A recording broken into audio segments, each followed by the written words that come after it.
माय माऊली नमस्कार. 18 पुराणातील एक पुराण श्री स्कंद पुराण अभिवाचन करत आहे. भाग 4. प्रथम श्री नारायणाला नमस्कार करून कथेला अभिवाचन करून प्रारंभ करते. अध्याय 8. रावण आख्यान. लोमश मुनी म्हणाले, रावणाने सर्व लोकांसाठी अतिदुसह असे तप केले होते. त्याच्या त्या कठोर तपामुळे शंकर अतिशय संतुष्ट झाले. तेव्हा अतिदुर्लभ असे वरदान शंकराने त्याला प्रदान केले. सदाशिवाकडून रावणाने विज्ञान असं ज्ञान प्राप्त केले. संग्रमात अजयत्व प्राप्त केले. दुप्पट शिरे त्याला प्राप्त झाली. महादेव पंचमुखी तर रावण दशमुखी झाला. देव, ऋषी, पितर यांना त्याने तपामागे मागे टाकले. महेशाने त्याला त्रिकुटाचा अधिपती केले. आता तो सर्व राक्षसांचा महाराजा बनला. त्याने आपला प्रभाव इतका वाढविला की तो अजय्य तर झालाय, पण सृष्टी रचनेत तो फेरफार करू शकत होता. सर्व लोक पालना त्याने जिंकले. ब्रह्मदेव, चंद्र यांना तपात अमृतकारात जिंकले, तर दाहकत्वात अग्नीला जिंकून नंतर त्याने कैलास पर्वत हाताने उचलून भगवान शिवालाही जिंकून घेतले. इंद्राचे ऐश्वर तसेच सर्वत्र वावरणाऱ्या विष्णूला जिंकले. अशा तऱ्हेने सर्व त्रैलोक्य त्याने आपल्या ताब्यात ठेवले. तेव्हा सर्व देव एकत्र आले. मेरू पर्वतावर ते विचारविनिमय करू लागले. रावणाने सर्व त्रैलोक्य जिंकून घेतले, यात विशेष काही बिघडले नाही. पण त्या तपश्चर्येमुळे प्राप्त केलेल्या बलाचा वापर तो सर्वांना पिडण्यासाठी करीत होता. तसेच वैराग्य येण्याऐवजी औदार्य, ममता सर्व सोडून तो कठोर बनला. म्हणून आपण सर्वांनी तपश्चर्या करून रावणाला जिंकले पाहिजे. विष्णूचे हे कथन ऐकून ब्रह्मदेव फार चिंतित झाले. कारण प्रत्येकजण कोठे ना कोठे दुबळा बनला होता. त्यामुळे त्याची पुण्य कमी पडत होते. ब्रह्मदेव, इंद्र, चंद्र, यम, विष्णू विषयात लिप्त झाले होते. अग्नीवर सर्व भक्षिता हा आरोप होता. अन्य देव अशक्त होते. त्यामुळेच तपश्चर्येद्वारा रावणाला जिंकणे हा एकमेव मार्ग शिल्लक होता. नंदी हा सर्व गणांमध्ये श्रेष्ठ, महान, तेजस्वी असा होता. बुद्धिमान तसेच नीतिशास्त्रातही निपुण होता. तो जमा झालेल्या सर्व देवांना म्हणाला, तुम्ही सर्वजण येथे का जमले आहात बरे, सांगा. तेव्हा देवांनी रावणाबद्दल तक्रार केली. त्या सदाशिवाला प्रसन्न करून घेण्यासाठी आम्ही येथे जमलो आहोत असे सांगितले. नंदीने हसून म्हटले, हे ब्रह्मदेवा, जोपर्यंत आपल्या मनात अनेक भाव विद्यमान आहेत, अनेक विषय मनात प्रदिष्ट आहेत, तोपर्यंत भगवान ईश परम दुर्लभ आहेत.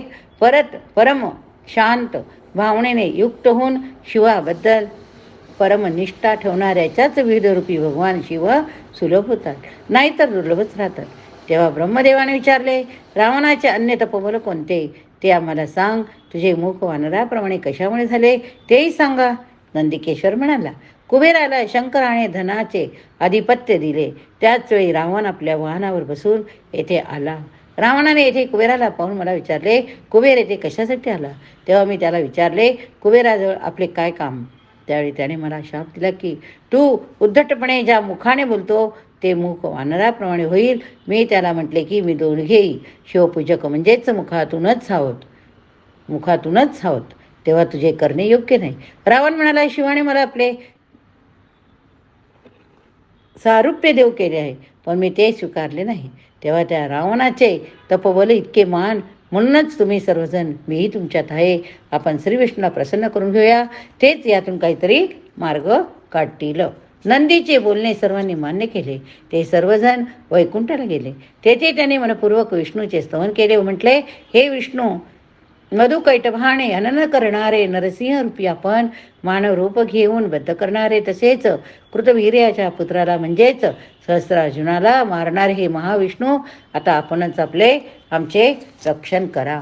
तेव्हा विष्णू म्हणाले, आपण सर्वजण या शैलाजात पुढे करून वानरी शरीराचे धारण करावे व पृथ्वीवर अवतार घ्यावा. मी मानवी रूपात राजा दशरथाच्या घरी अयोध्या नगरीत जन्म घेतो. आपल्या सर्वांच्या मदतीसाठी मी ब्रह्मविद्या ग्रहण करीन. ब्रह्मविद्या ही राजा जनकाच्या घरी जन्म घेईल. परमभक्त रावण जेव्हा ब्रह्मविद्येची अभिलाषा करील, तेव्हा धर्माने चालणारा हा पुरुष आपणास जिंकायला सुसाध्य होईल. असे सांगून विष्णूने इंद्र अंश असलेल्या अंशुमान पुत्रास सुग्रीव ब्रह्मवंशरूपी वृक्ष कुंजर जामवान आणि शिलाराचा पुत्र नंदी हा महान शिवभक्त तसेच शिवाचा प्रिय सेवक एका दंश रुद्ररूपी हनुमान होईल असे सांगितले. अशा प्रकारे अपरिमित तेज धारण करून सर्वजण विष्णूच्या मदतीला सिद्ध झाले. त्याच वेळी मैंद आदी ऋषिगण जागोजागी जन्म घेऊन मदतीस सिद्ध झाले. नंतर कौशल्येला आनंद देणारे भगवान विष्णू जन्मले. सर्व विश्वाचे रमण करणारे म्हणून विद्वानांनी त्यांना राम हे नाव दिले. शेष दौर्दंड विष्णूच्या मदतीला भरत शत्रुघ्न बनले. मिथिला देशाच्या राजाची कन्या विद्वान जिला ब्रह्मविद्या म्हणत देवांच्या कार्याला मदत करण्यासाठी ती सीता होऊन जन्मली. ती भूमीत नांगराच्या फाळाच्या साह्याने जन्मली म्हणून सीता हे नाव तिला प्राप्त झाले. मिथिला देशाच्या राजाची कन्या म्हणून मैथिली ह्या नावाने ती ओळखली जाते. अश्वाचा नाश करणारी ब्रह्मविद्या वेदवती या नावाने ओळखली जाऊ लागली. राजा जनकाने ही विद्या विष्णूला अर्पण केली व विष्णू ती विद्या ग्रहण करून परमतपासाठी तसेच देवांच्या कार्यसिद्धीसाठी अरण्यात निवास करू लागले. या तपात शत्रुघ्न व भरत तेही सहभागी होते. यानंतर देवांचं तपोधन भगवान श्रीरामाने 7 महिन्यात रावणाचा त्यांच्या सहकार्याचा वध केला. रावण शिवाचे सारूप्य ग्रहण करून केला. रावणाने शिवप्रसादाने संपूर्ण दैत प्राप्ती करून घेतली. ते हे ज्ञान जाणण्यासाठी मोठमोठे महर्षी मोहित होतात. हा संपूर्ण द्वैत सिद्धांत भगवान शिवाच्या अर्चनाने माणूस प्राप्त करून घेऊ शकतो. स्त्रिया असोत वा पुरुष असोत, उच्च नीच कुणीही असो, शिवव्रताने तो समस्त दुःखाचा नाश करून घेऊन शिवसान्निध्यात प्राप्त होतो. द्विजगण ब्रह्मचर्य पाळून तप करून कैक वर्ष समाधीस्थ राहून ज्येष्ठो धोम वाजपेय इत्यादी यज्ञ करून स्वर्ग प्राप्ती करून घेतात. हे निश्चित. पण स्वर्ग सुख भोगण्याने पुण्य क्षीण होते. त्या जीवाचे पतन झाल्याने त्याला या जगात पुन्हा जन्म घ्यावा लागतो. या पतितांना सुदैवाने बुद्धी ज्ञान प्राप्त होते. बुद्धी त्रिगुणात्मक असते, म्हणजे सत्व रज तम अशा प्रकारे या संसाराचे चक्रात मानव भ्रमण करीत असतो. दैवगतीने वा यत दृश्यने मानव शिवध्यानपरायण करा झाला तर मायेचा पाठ जाऊन तो त्रिगुणाच्या पार जातो, मुक्तीचा अधिकारी बनतो. म्हणून शिवलिंगाचे अर्चन करणे आवश्यक आहे. हे विप्रवृंद, आता शिवाने विषभक्षण कसे केले ते सांगतो, ऐका. अध्याय 9. गुरु अवज्ञेने इंद्र राज्य भंग. एके दिवशी सभेत देवराज इंद्र बसले होते. लोकपाल देव ऋषीगण आपापल्या स्थानी विराजमान होते. ते अप्सरांचे नृत्य पाहण्यात गुंग झाले होते. गंधर्व देव सिद्ध या विद्याधर यशगान गात होते. तेव्हा तेथे बृहस्पती आले. त्यांना पाहून देवगण उठून उभे राहिले. देवांनी गुरूंना वंदन केले. त्यावेळी त्यांना इंद्राने पाहिले होते, पण ती काहीच बोललेली नाही. त्याने त्यांना थोडा सुद्धा आदर दाखवला नाही. गुरु मनात समजले की हा प्रमत्त झाला. राग आवरून तो तेथून परत निघून गेले. त्यांच्या जाण्याने सर्वजण उदास झाले. यक्ष नाग गंधर्व ऋषीगण द्विजगण सर्व विमनस्क झाले. गंधर्वाचे गायन थांबले. तेव्हा कुठे इंद्राला शुद्ध झाली. तो देवांना म्हणाला, गुरुदेव कोठे गेले हो? तेव्हा नारद त्याला म्हणाले, तू गुरूंचा अपमान केलास, आता तुझे राज्य गेल्याचे समज. काही करून त्याची क्षमा मागितली पाहिजे. नारदाचे कथन ऐकून इंद्र आपल्या आसनावरून उठला. तो सरळ गुरुदेवांच्या घरी आला. त्यांची पत्नी तारा तेथे होती. तिला वंदन करून त्याने विचारले, तपोमूर्ती गुरुदेव कुठे गेले? ताराने सांगितले, मला माहीत नाही. त्यामुळे जास्तच काळजी वाटून इंद्र तेथून परतला. या वेळात स्वर्गात अनेक अनिष्ट घडले. पाताळात राहणारा बळी आपल्या सहकार्यांना घेऊन अमरावतीस आला. त्याने देवांशी युद्ध केले, अर्थात देवांचा पराभव त्याने केला. इंद्राचे राज्य बळकवले.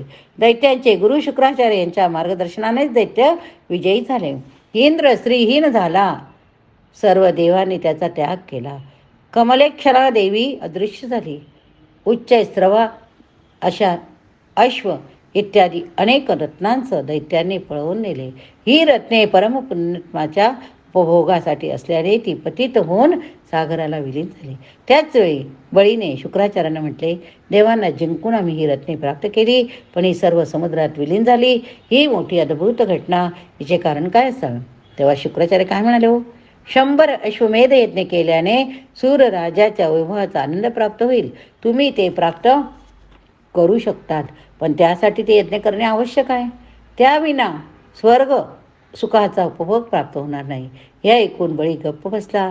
त्याने देवांशी चांगले वागायचे ठरवले. इंद्र शोकाकुल होऊन ब्रह्मदेवाकडे गेला. त्याने घडलेली सर्व घटना त्यांना सांगितली. ते ऐकून ब्रह्मदेवाने सांगितले, चला चटकन विष्णूकडे जाऊन त्यांना प्रसन्न करून घेऊया. सर्वजण क्षीरसागराच्या काठी जाऊन पोहोचले. त्यांनी श्रीहरीचे स्तवन केले. इंद्राच्या अपराध जरूर झाले आहेत, पण दीन दशा घालविण्यासाठी आपण आमचा उद्धार करा, असे ते म्हणाले. भगवान विष्णू म्हणाले, गुरु अवज्ञेने असे घडतेच. जे पापी अधर्मी असतात ते भाग्यहीन होतातच. इंद्राच्या दुष्कर्माने आपण सर्वजण संकटात सापडला आहात.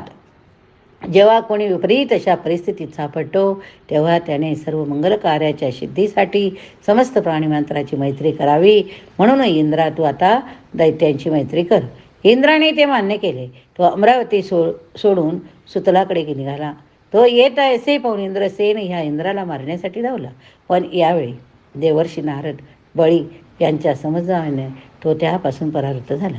बळीने इंद्राला पाहून विचारले, इंद्र राजा, आपण सुतल लोकी का बरे झाला आलात?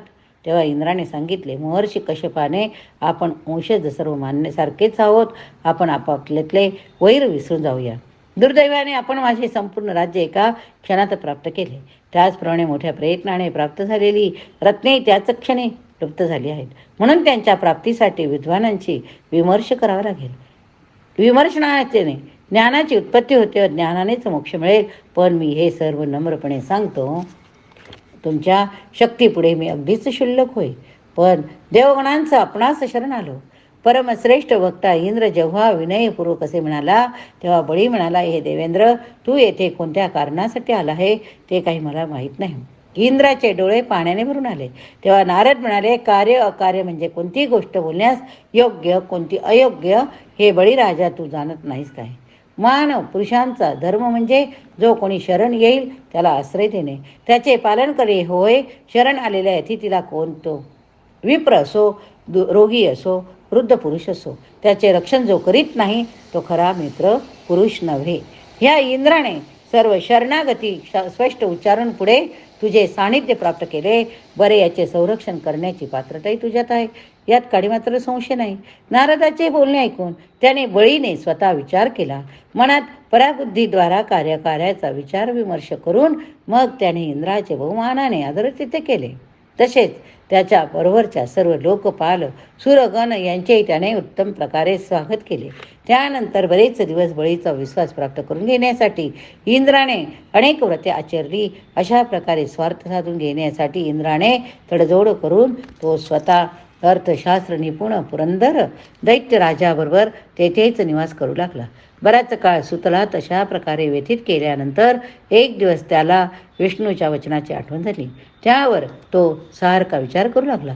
नीतीमध्ये निपुण असा इंद्र एक दिवस बळीच्या सभेमध्ये जाऊन बसला असता स्मित हास्य करीत बळीला म्हणाला, हे दैत्यराज, आपण खरोखरीच वीरपुरुष आहात.